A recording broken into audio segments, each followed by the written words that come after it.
شعب اليمن أهلي وناسي، أنا ناخيكم، أنا شاد ظهري بيكم. إي والله، واشهد الله إنه في راسي قلت بإذن الله بإذن الله إني إذا ربي أكرمني وأخذت اللقب لأرفع علم السعودية وعلم اليمن، لأنه اليمن والسعودية يد واحدة وشعب واحد، إنه اليمن والسعودية شعب واحد ويد واحدة. حباب قلبي يعطيكم الفيديو هذا خصيصا لأخواني وأهلي أهل اليمن. بحاول قد ما أقدر إني ما أفضفض وأخذ راحتي كثير. بذكر مثال، بحاول قد ما أقدر لأني سيء في الأمثال. لو مثلا مدير شركة عامل موظف من الموظفين بشكل مو كويس، إذا أنتم بنظركم إنه بشكل مو كويس، الموظفين يعاقبوا أو يزعلوا من الموظف اللي المدير عامله بطريقة مو كويسة، ولا يزعلوا من المدير؟ يزعلوا من المدير.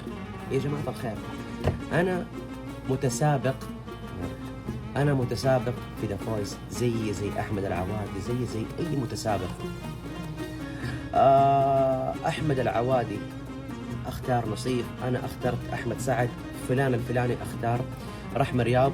هذه زي ما تيجي على حسب مين الكرسي اللي لف، مين الشخص اللي كان متمسك. بس أنا ما أتعاقب يا جماعة الخير، طيب ما أتعاقب عشان أنا في فريق أحمد سعد. أنا ما عملت شيء يا جماعة الخير غير إني متسابق، ورحت المسابقة هذا والبرنامج هذا عشان أغني وأسوي الشيء اللي أنا أحبه وأقدمه للناس وأوصل رسالة للناس. شعب اليمن أهلي وناسي، أنا ناخيكم، أنا شاد ظهري بيكم. إي والله، واشهد الله إنه في راسي قلت بإذن الله إني إذا ربي أكرمني وأخذت اللقب لأرفع علم السعودية وعلم اليمن، لأنه اليمن والسعودية يد واحدة وشعب واحد. هذا كلامي باختصار. اللي بيصوت لأخوكم مهند الباشا يزيدني شرف والله العظيم. اللي ما هو حاب مهند الباشا برضو على راسي، بس اللي حبيت أوصله ورسالة اللي حبيت أوصلها إنه اليمن والسعودية شعب واحد ويد واحدة. حباب قلبي يعطيكم العافية، أشوفكم على خير.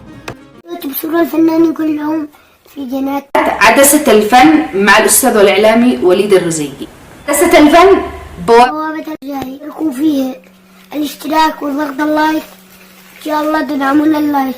تابعوا نجوم الفن اليمني في جنات عدسة الفن مع الأستاذ الإعلامي قلوب الناس.